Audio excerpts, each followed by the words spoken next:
हाय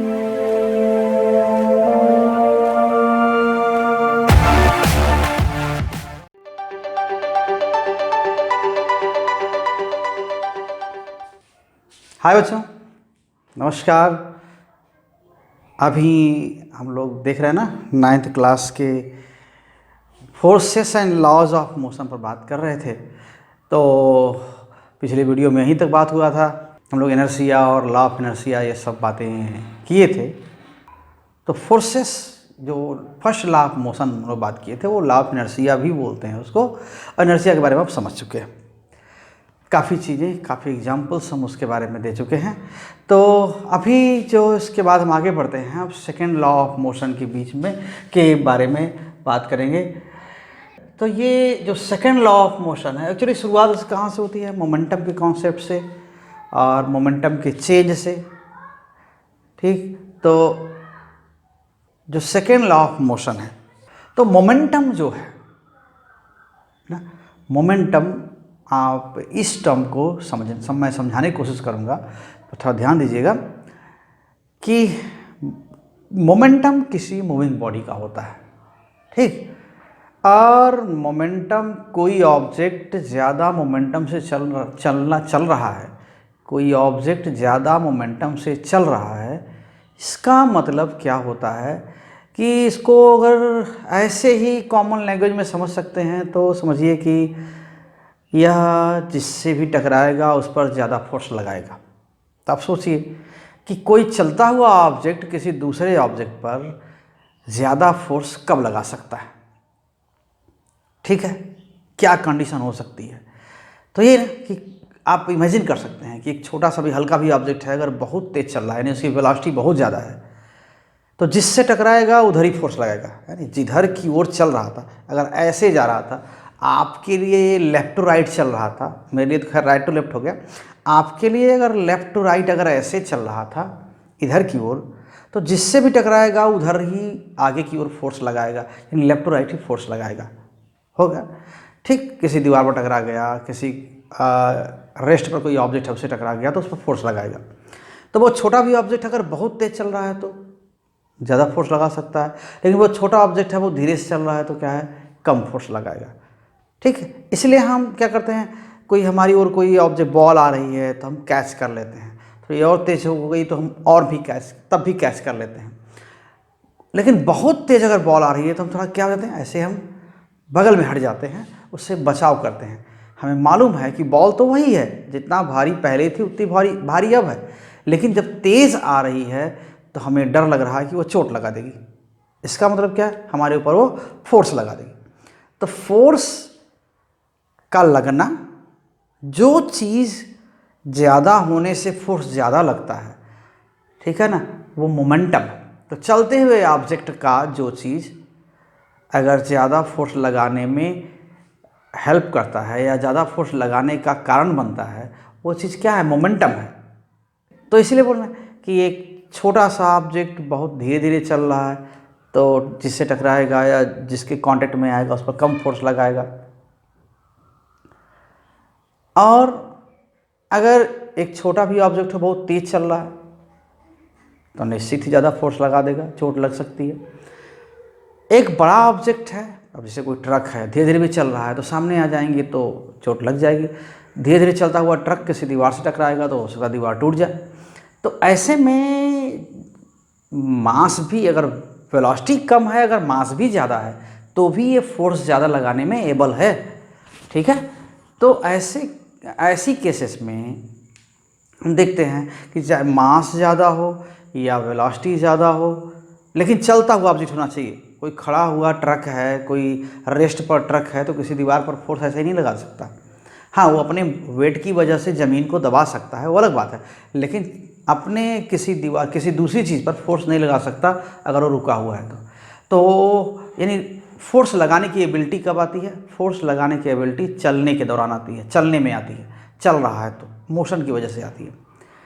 तो वो भी फोर्स, ऑब्जेक्ट का चलना, बड़ा ऑब्जेक्ट है तो धीरे भी चल रहा है तो भी फोर्स ज़्यादा लगा सकता है, लेकिन छोटा ऑब्जेक्ट है तो खूब तेज़ चलेगा, वेलोसिटी ज़्यादा होगी तभी फोर्स लगा सकता है।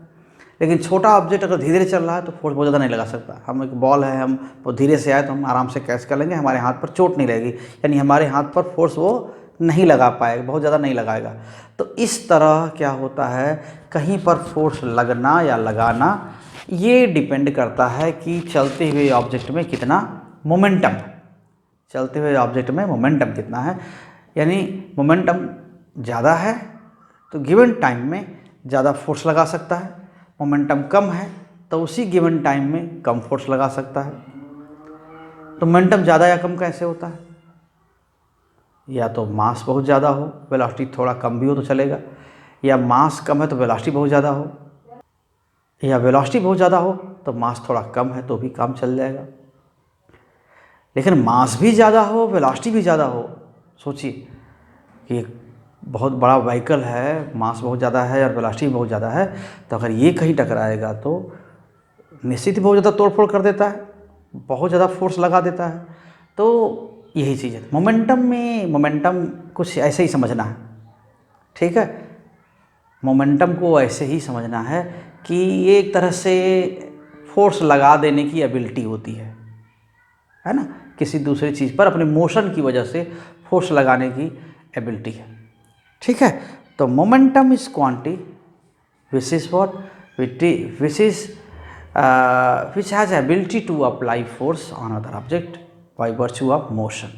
Okay, so a moving object you can say momentum. Okay, so let's write momentum. Okay, a moving object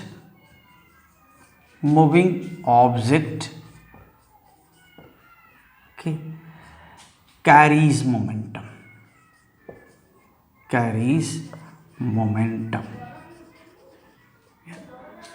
if it has mass, if it has mass. So momentum gives ability, it provides ability to the object to apply force on another object. So actually what momentum possess, okay, momentum की वजह से कोई object दूसरे पर force लगा सकता है। Momentum possess ability to apply force, okay, on other objects. तो ऐसा होता है। और ये किसकी वजह से होता है, ये एबिलिटी आती है वेलोसिटी की वजह से और मास की वजह से, ठीक है। This ability, this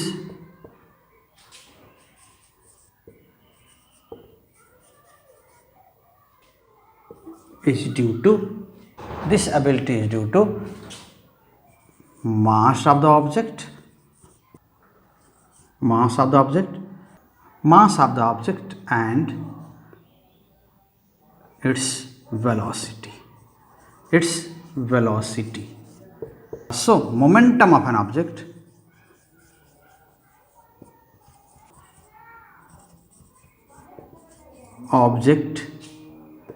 is defined as the product of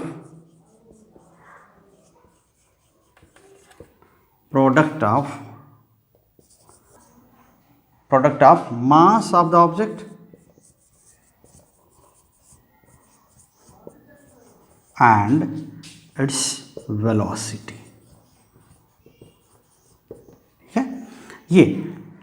So momentum denoted by P, momentum is denoted by P,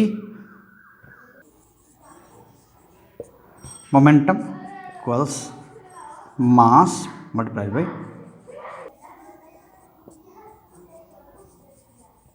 momentum is denoted by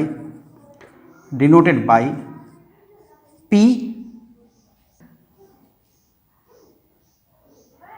so we can write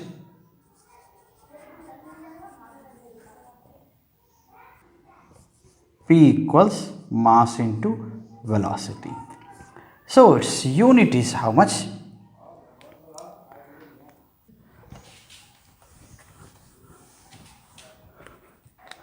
So P or momentum, P equals mass into velocity, and this is what? Kilogram. Unit is what? Kilogram meter upon second. इसकी unit क्या हो गई? Kilogram metre per second. Momentum को P से denote करते हैं. ये एक वेक्टर क्वांटिटी है, डायरेक्शनल क्वांटिटी है. इसकी डायरेक्शन होती है, और इसकी डायरेक्शन क्या होती है? P is what? Momentum is a directional quantity. Okay, directional quantity. ठीक है, मतलब इसको क्या होते हैं? ऐसी डायरेक्शन क्या होती है? वेलोसिटी की डायरेक्शन में होती है. And it is in the direction, it is in the direction of velocity.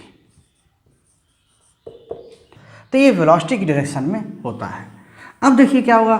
Force and change. अगर जब भी मोमेंटम चेंज होता है, अब क्या चेंज होगा? देखिए, फोर्स लगाने पर क्या चेंज होता है. जब फोर्स की बात आती है तो क्या होता है? यानी कि अगर हम पहले ही फर्स्ट लॉ में यही पढ़े थे ना कि फोर्स जब भी लगेगा वेलोसिटी में चेंज होगा. तो वेलोसिटी में चेंज होगा तो क्या होगा? मोमेंटम में चेंज होगा ना. मास तो चेंज नहीं होगा. फोर्स लगाने से मास नहीं चेंज होगा.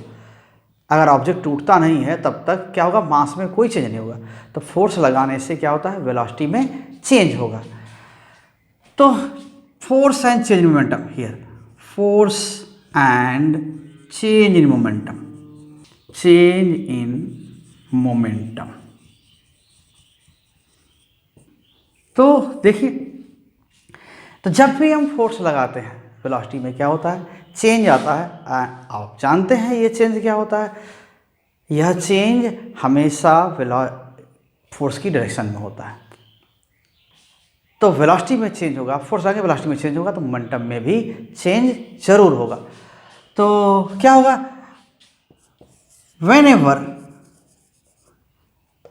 whenever force is applied, external force or net force, okay, whenever force is applied, external force is applied, okay, external force is applied on an object,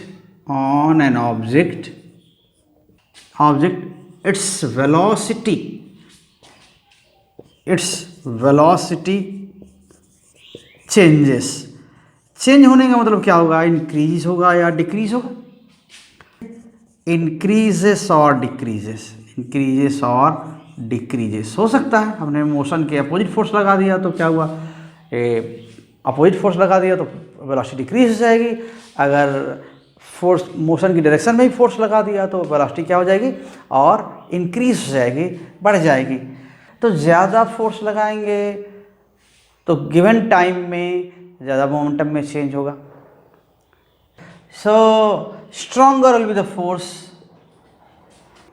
okay, stronger will be the force applied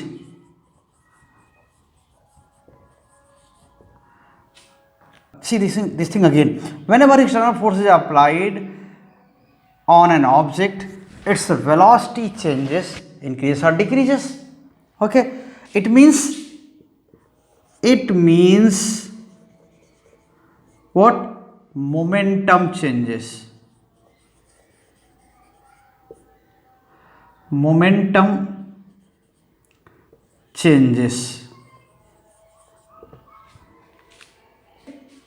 it means momentum changes. Momentum change होगा तो force लगाए, momentum change होगा. तो stronger will be the force applied. अगर force ज़्यादा strong है तो आप समझ सकते हैं, बहुत जोर से फोर्स लगा देगा तो थोड़ी देर में क्या हो जाएगा? वेलोसिटी में बहुत ज़्यादा चेंज हो जाएगा. मीन्स मोमेंटम में भी बहुत ज़्यादा चेंज हो जाएगा.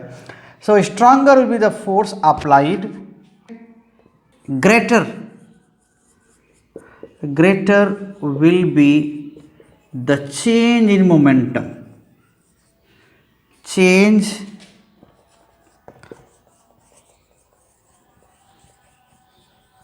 in momentum in the given interval of time.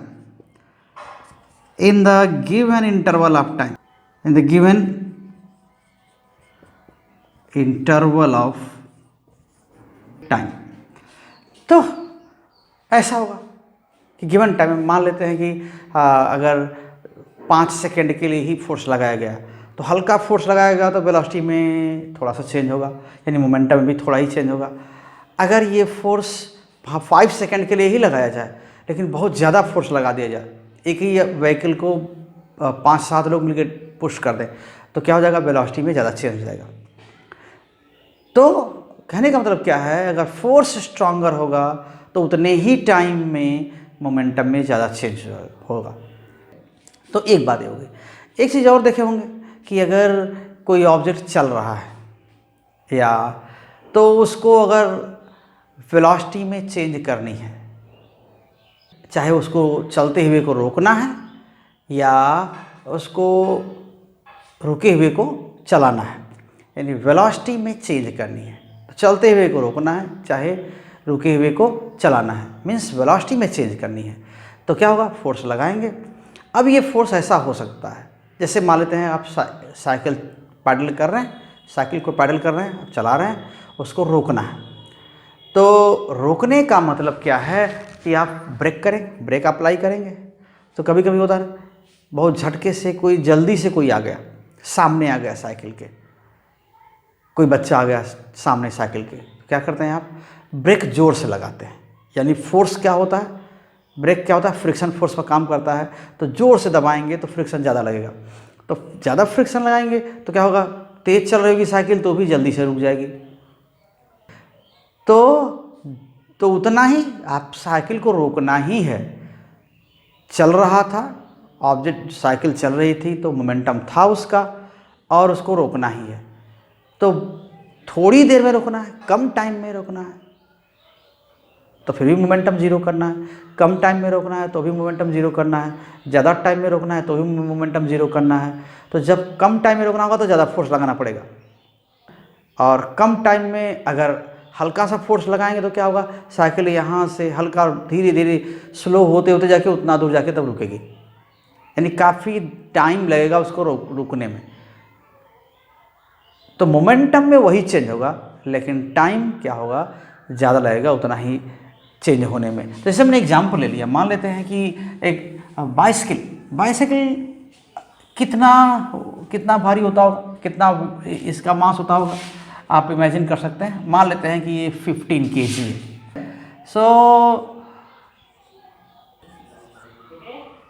So bicycle, एक बाइसाइकिल है, मास इसका कितना है, 15 kg, ऐसा कुछ। अगर ये चल रहा है कुछ ऐसा कि मान लेते हैं वेलोसिटी इसकी क्या है, वेलोसिटी ठीक है, मान लेते हैं 18 किलोमीटर पर आवर है, किलोमीटर पर आवर, तो मीटर पर सेकंड में कितना होगा, इसी को क्या करेंगे, 18 इंटू 5/18 मीटर पर सेकेंड हो जाएगा, यानी 5 मीटर पर सेकेंड। स्टैंडर्ड के साथ ही यूज़ करेंगे। तो आप सोचिए मोमेंटम कितना होगा, देन मोमेंटम क्या हो जाएगा, इसका मोमेंटम देखिए, मोमेंटम हो जाएगा 15 mv ना, मास इंटू वेलोसिटी, तो ये क्या हो जाएगा 15 kg into 5 metre per second, तो कितना हो जाएगा ये 75 kg मीटर पर सेकेंड, ठीक है, ऐसा।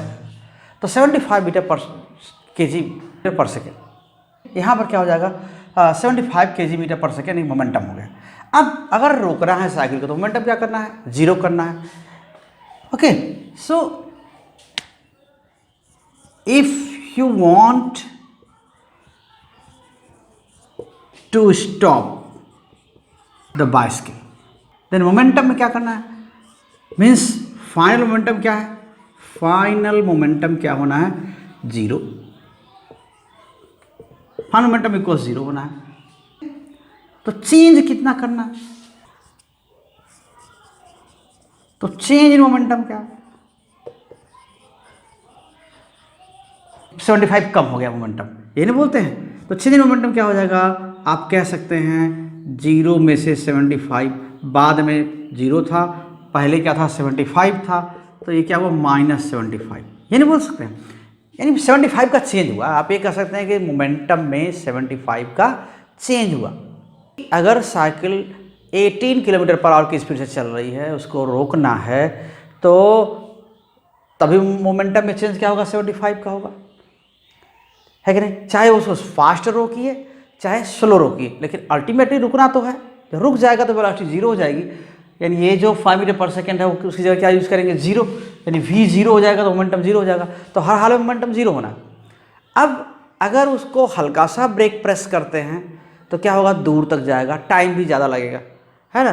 तो उतना ही मोमेंटम में चेंज करना है, उतना ही मोमेंटम में चेंज करना है। अगर टाइम ज़्यादा लगा रहे हैं तो कम ही फोर्स से काम हो जाएगा। कहने का मतलब क्या है कि जरूर मोमेंट फोर्स लगेगा तो मोमेंटम में चेंज होगा, लेकिन कम ही फोर्स से काम हो जाएगा।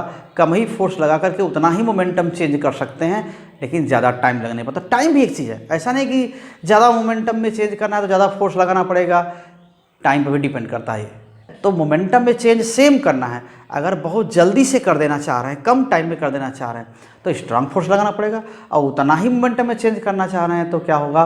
कम ही फोर्स से काम हो जाएगा, बशर्ते टाइम आपको ज़्यादा लगे। जैसे हल्का सा ब्रेक दबाते हैं, बहुत सिंपल सा एग्जांपल है कि जब ब्रेक प्रेस करते हैं बहुत जेंटली, बहुत हल्का सा प्रेस करेंगे, लाइटली प्रेस करेंगे, तो टाइम लगेगा, थोड़ा कुछ दूर जाके साइकिल रुकेगी। लेकिन सामने एकाएक कोई आ गया, आपको ज़्यादा जल्दी से तुरंत मोमेंटम 0 कर देना है, तो आप जोर से ब्रेक दबाएंगे, यानी ज़्यादा फोर्स लगाएंगे। तो stronger force is required to change the same amount of momentum in smaller time. तो स्मॉलर टाइम में वही मोमेंटम चेंज करना है तो आपको ज़्यादा फोर्स लगाने की ज़रूरत पड़ती है। तो भाई हम वो पॉइंट्स लिख देते हैं। ये सेकंड पॉइंट हो गया था। हम थर्ड पॉइंट एक लेना चाह रहे हैं यहाँ पर कि 3 क्या हो जाएगा? सो पॉइंट 3 हियर, ठीक है। To produce okay same change in momentum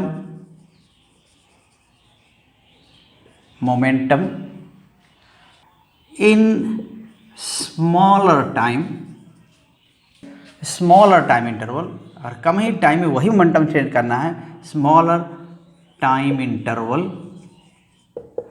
relatively greater force, relatively okay greater force is required, okay required, ये हो जाएगा। अब अगर वही मोमेंटम चेंज करना है कम टाइम में, तो ज़्यादा फोर्स लगाने की ज़रूरत पड़ती है। कभी कभी ऐसा होता है कि जैसे बॉल कैच कर रहे हैं, तो फोर्स का इम्पैक्ट चलते हुए ऑब्जेक्ट को अगर रोका जाता है तो वही फोर्स लगाएगा। तो उसका इम्पैक्ट कम करने के लिए, उसके इफेक्ट को कम करने के लिए टाइम बढ़ा देते हैं, मोमेंटम को 0 करने का, मोमेंटम में चेंज करने का टाइम बढ़ा देते हैं। तो इसीलिए कहते हैं, तो जो भी स्प्रिंग है, एयर सस्पेंशन है, या हाथ को ड्रैग करते हैं बॉल को कैच करते समय, ये क्या करते हैं? हर केस में टाइम को इंक्रीज करते हैं मोमेंटम को 0 करने का। तो सेम मोमेंटम में चेंज लाने के लिए जल्दी से कर दें तो क्या हो जाएगा? चोट लगेगी, ज़्यादा इम्पैक्ट होगा। तो क्या हो जाएगा? फोर्थ, जिस डायरेक्शन में फोर्स लगाया जाता है उस डायरेक्शन का मोमेंटम बढ़ता है, ठीक है। Momentum okay change in momentum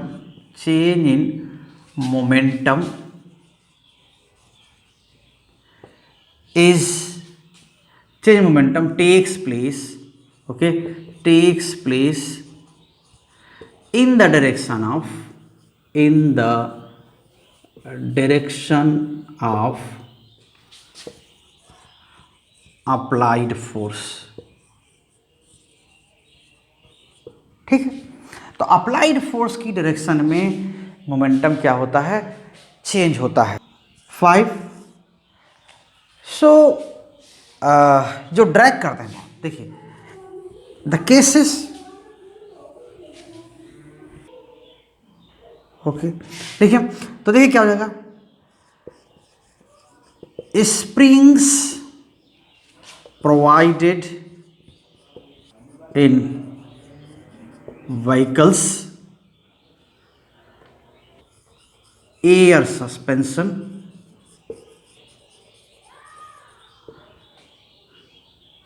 okay, in cars and buses, and dragging hand while catching ball.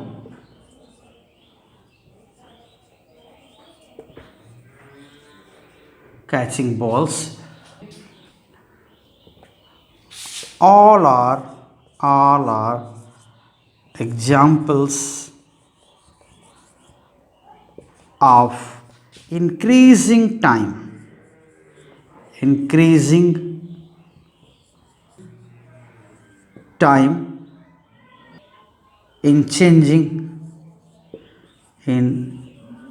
changing momentum, increasing time of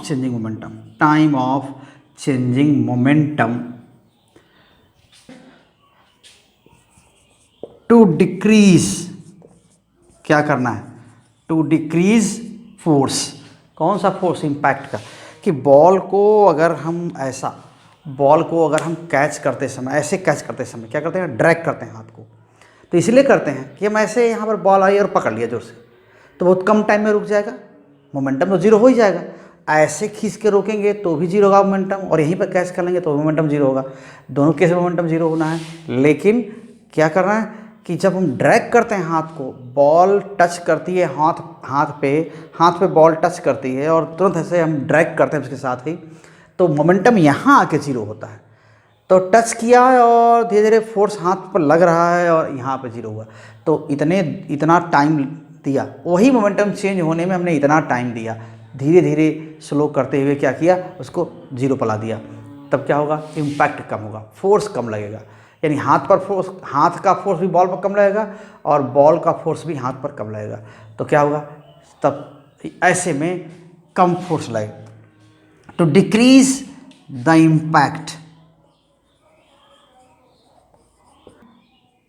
impact force, ठीक, इम्पैक्ट फोर्स, तो चोटिल होने से बचने के लिए, इंजरी है ना, और टू अवॉइड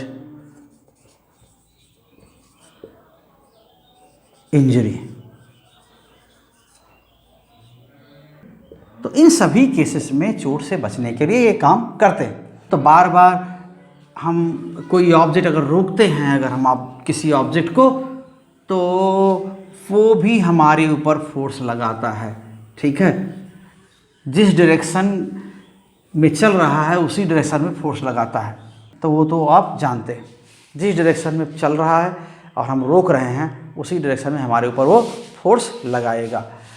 तब क्या होगा, तो इसी पर बेस्ड है सेकेंड लॉ इसी पर बेस्ड है। So second law is what, in the same way second law is, so second law of motion, तो ये क्या है, वही मोमेंटम चेंज और फोर्स से रिलेटेड है, कि अगर कम टाइम में मोमेंटम चेंज करना है तो फोर्स ज़्यादा लगेगा, तो इसीलिए बोलते हैं कि फोर्स क्या है, ये प्रोपोर्शनल है किसके, rate of change, time rate of change of momentum के। So the time rate of change of momentum, the time rate of change of momentum of a moving object of a moving object, okay, is directly proportional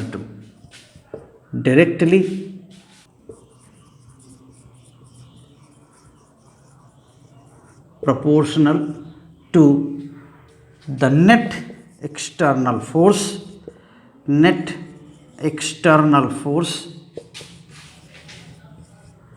acting on the object,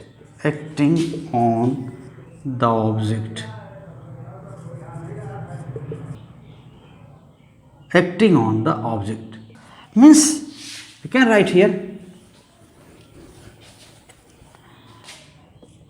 F is directly proportional to delta P, or proportional to time rate of change of momentum. Okay, means here delta P by delta T. Okay, तो delta P क्या? तो delta P is change in momentum. Change in momentum means क्या है? means final momentum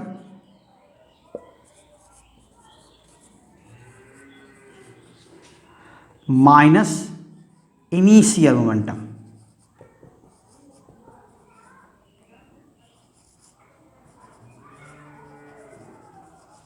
सो ये क्या लिखते हैं इसको?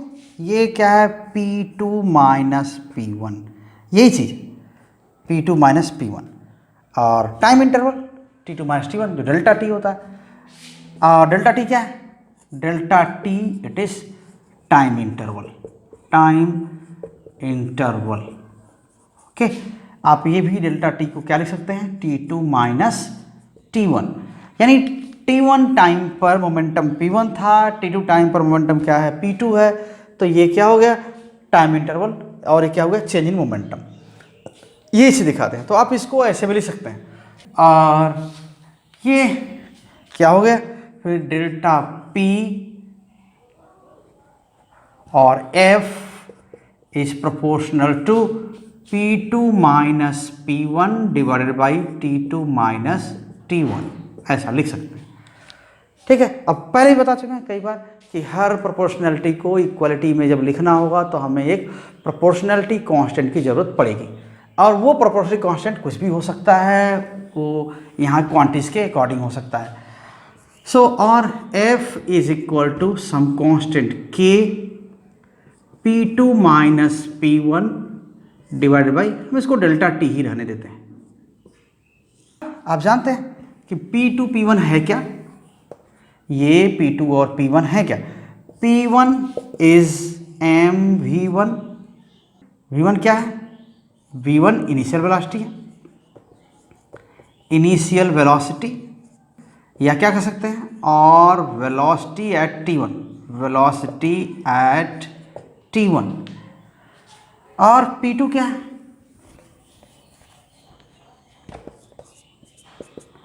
mv2, ये क्या है? यहाँ V2 क्या है? मास तो वही रहेगा, मास तो नहीं चेंज होगा। तो V2 क्या है? वेलोसिटी एट T2, ये T2 टाइम पर है, यानी घड़ी, हमने पहले ही बात किया था कि T=0 टाइम कौन सा है? जब हम ऑब्जर्वेशन लेना शुरू करते हैं, जब हम किसी को देखना शुरू करते हैं, ऑब्जर्व करना शुरू करते हैं, तो वो होता है। तो ऐसे में क्या हो गया? आप इसको लिख सकते हैं, इसको फाइनल वेलोसिटी भी कह सकते हैं, ठीक है ना? फाइनल वेलोसिटी, ऐसा ये हो सकता है। अब क्या हुआ इसमें? फिर रखेंगे then F equals K and this is mv2 minus mv1, है ना? mv2 minus mv1 upon delta T। तो क्या हो जाएगा? यहाँ पर देखिए m तो कॉमन हो गया, तो F इक्वल्स और K कॉमन लेना जानते हैं, mv2 minus v1 divided by delta T। तो मालूम है v2 माइनस v1, ये क्वांटिटी क्या है, ये इतनी क्वांटिटी आपको आप क्या इसके बारे में जानते हैं कि इसको हम क्या बोलते हैं, v2 minus v1 upon delta T equals what is acceleration of the object, acceleration of the moving object, ठीक है, acceleration of the moving object, ये हो जाएगा। अब इसको हम क्या दिखाते हैं, तो acceleration of the moving object, इसको क्या लिखते हैं हम, ए से लिखते हैं, तब क्या हो जाएगा, देन F इक्वल्स के एम ए, इसी को आप सेकेंड लॉ ऑफ मोशन कहते हैं, this is second law of motion, this is second law of motion. और तो इस तरह से क्या हो जाएगा, हम आगे इसमें अब देखिए क्या है कि ये जो फोर्स k है कांस्टेंट, अभी हम ये रिलेशन देख रहे हैं mass into acceleration into k। अब क्या हुआ, यहाँ पर फोर्स को ऐसा डिफाइन किया गया, यानी 1 न्यूटन फोर्स को ऐसा डिफाइन किया गया, उसकी साइज ऐसे ली गई, यानी नया ऐसा किया गया, ऐसा चुना गया कि फोर्स की यूनिट ऐसा चुना गया कि k इक्वल्स 1 रखना पड़े, समझ रहे हैं, यानी मास अगर 1 हो, यानी 1 kg का ऑब्जेक्ट हो, उसका acceleration a metre per second square हो, है ना, एक्सेलरेशन की यूनिट क्या होती है, मीटर पर सेकेंड स्क्वायर, तो 1, तो यानी मास 1 kg हो और acceleration 1 metre per second square हो, यानी इसकी वेलोसिटी 1 मीटर पर सेकेंड हर सेकेंड बढ़ जा रही है, हर सेकेंड में 1 वेलोसिटी बढ़ जा रही है, किस, तो उसको एक्सेलरेशन क्या बोलेंगे, 1 मीटर पर सेकेंड स्क्वायर, यही एक्सेलरेशन होता है। तो तब क्या हो, फोर्स जितना होगा उसको हम 1 न्यूटन कहेंगे, समझ रहे हैं, यानी फोर्स की यूनिट ही, यानी 1 न्यूटन फोर्स ही ऐसा चुना गया, इतनी साइज चुनी गई कि 1 किलो के 1 kg का ऑब्जेक्ट, ऐसा फोर्स जो 1 kg के ऑब्जेक्ट में हर सेकंड में 1 मीटर पर सेकंड की वेलोसिटी चेंज कर दे, है ना, ऐसा फोर्स जो 1 kg के ऑब्जेक्ट की वेलोसिटी हर सेकंड में 1 से चेंज कर दे, 1 मीटर पर सेकंड चेंज कर दे, तो उस फोर्स को हम 1 न्यूटन कहेंगे, यानी उसकी साइज ही हम ऐसी चुन लिए 1। तो यहाँ पर क्या है, A equals the size of 1 Newton force, this is Newton, unit of force is Newton, okay, unit of force is Newton,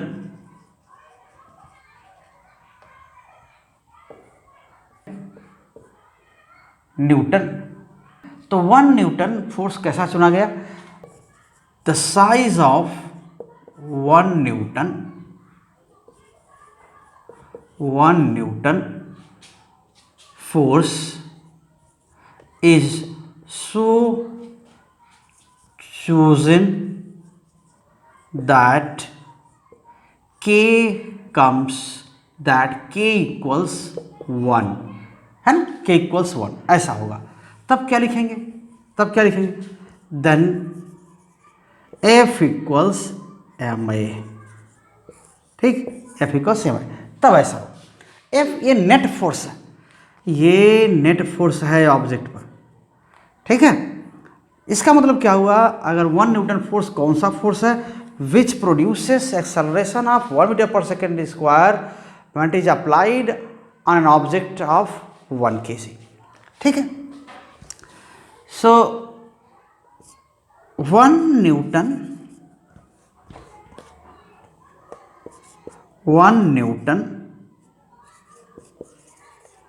net force is that force,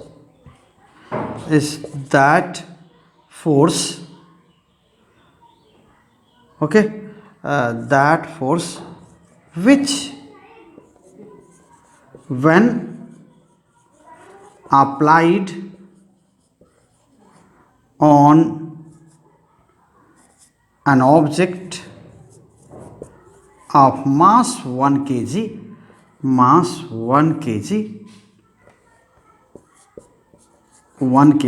okay, produces acceleration of 1 metre per second square. Okay, so this, तो ये force हो गया 1 Newton force, इतना force होगा। तो ये रहा ये सेकेंड लॉ ऑफ मोशन, ठीक है, ये सेकेंड लॉ ऑफ मोशन। तो उम्मीद करते हैं ये जो अभी तक डिस्कशन हुआ पूरा, ये मोमेंटम से लेके यहाँ तक, ये आपको समझ में आया होगा। अगर कुछ ऐसा है डाउट रह गया है तो आप ज़रूर कमेंट बॉक्स में लिख के हमको हमारे तक पहुँचाइए उसको। अगर आप चैनल पर नए हैं तो इस चैनल को ज़रूर सब्सक्राइब कर लीजिए, ताकि आगे भी आपको और चैप्टर्स के चीज़ें मिलने वाली है, प्रॉब्लम्स मिलने वाली हैं, कुछ एक्टिविटीज़ भी आपके सामने होंगी। अगर आप इस चैनल पर पुराने हैं तो वीडियो को शेयर करिए और लाइक करिए, ठीक, और अपने कमेंट जरूर देते रहिए। तो थैंक यू वेरी मच बच्चों, फिर मिलते हैं अगले वीडियो में।